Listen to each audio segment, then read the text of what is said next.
नमस्ते, हमेशा खुश रहो बिटिया. Today I JVM Manisha Singh teaching you water activity. Then what is the concept of water activity? Water has been called the universal solvent as it is requirement for the growth of metabolism and support of many chemical reactions occurring in the food products. Then in water there is a two type of water. Two forms of water is available in the food. That is, first is free water, second is bound state water. Free water in the fruits and vegetable is the water available for chemical reactions to support the microbial growth and to act as a transporting medium for the compounds. Whereas the water which is present in the bound form is not available to participate in these reactions as it is bound by water soluble compounds such as sugar, salts, gums, etc. Then water activity definition.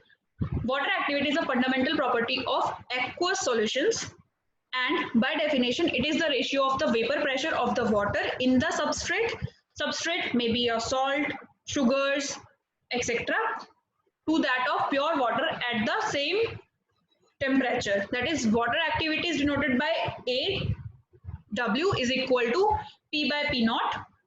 Then how does activity affect a food material? If a product is kept below a certain water activity, then the mole's growth is inhibited. That means if a product is kept below a certain water activity, then the mold growth is inhibited. This results in a longer shelf life. Each microorganism has its own water activity to grow. If that the food product is below of that water activity, then the growth of any microorganism will be inhibited and this will result in a longer shelf life. This table showing the water activity of the various microorganisms to grow. Then most spoiling bacteria is 0.9 water activity, most spoilage yeast is 0.88 water activity, then most spoilage molds 0.8, halophilic bacteria 0.75, xerophilic molds 0.61, and osmophilic yeast, that is 0.61. This is a chart which is showing a relationship between the moisture content, water activity, and relative reaction rate.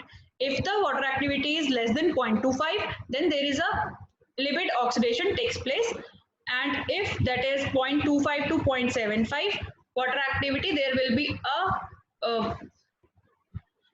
an enzyme activity which is showing in between the 0.5 to 0.75. That means here is maybe enzymatic browning will take place, any enzyme reactions will take place, and then in the region third, in between 0.75 to 1 water activity, there will be a growth of maximum microorganisms and the non-enzymatic browning.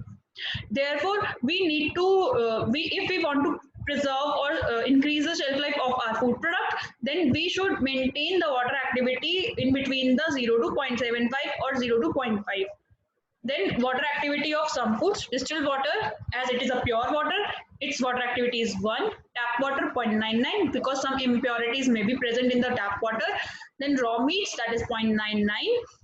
That juicy texture, juiciness of the meat will be due to the 0.99 water activity. Milk is 0.97 because milk contains 85% of moisture content. Juice also 0.97, salami 0.87, self-stable cooked bacon, that is 0.85, and saturated NaCl solution is 0.75. Point at which cereal loses crunch is 0.65 water activity.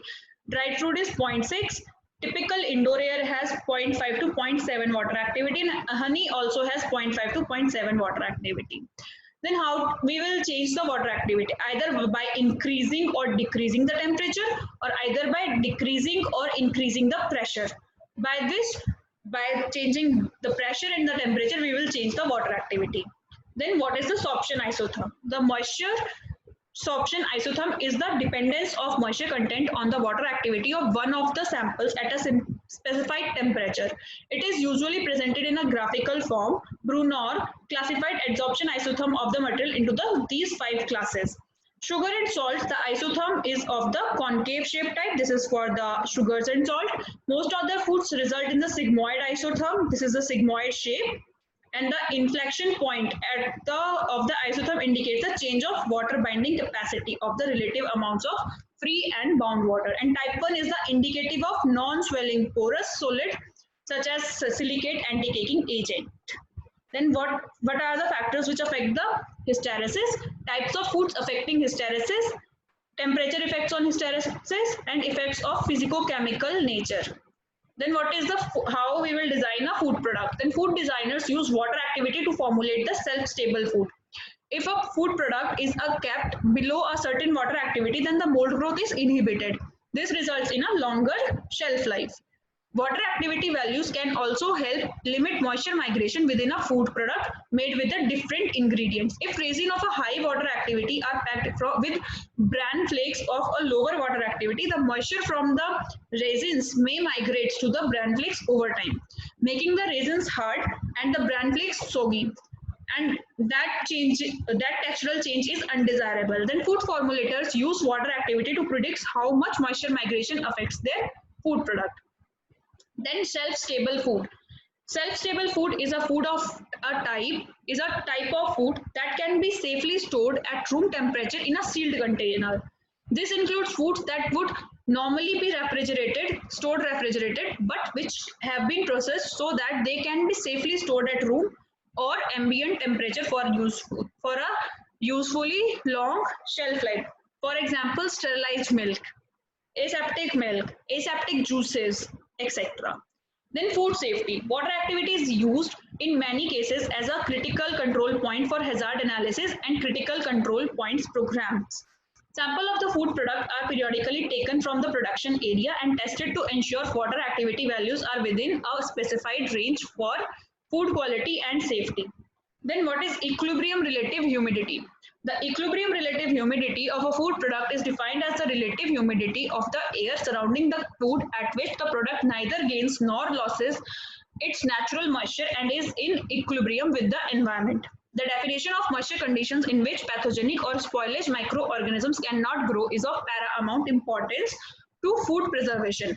It is well known that each microorganism has a crystal water activity below which growth cannot occur. For instance, pathogenic microorganisms cannot grow at water activity greater than 0.62.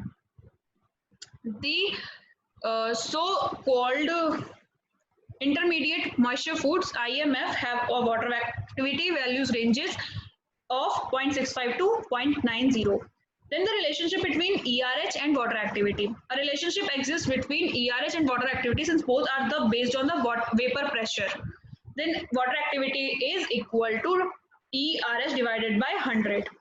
Then there are a classification of perishable food products on the basis of their moisture content. Then these are of three types: perishable, non-perishable, and semi-perishable. Then perishable foods are the foods which have the higher moisture content and their shelf life is of a week or some few days, 2 to 3 days. It includes meat, poultry, fish, milk, eggs, and many raw fruits and vegetables. All home cooked foods are considered perishable foods. To store these foods for any length of time, perishable foods need to be held at refrigerator or freezer temperatures. If a refrigerated perishable food should be used within several days. Then second is semi-perishable foods.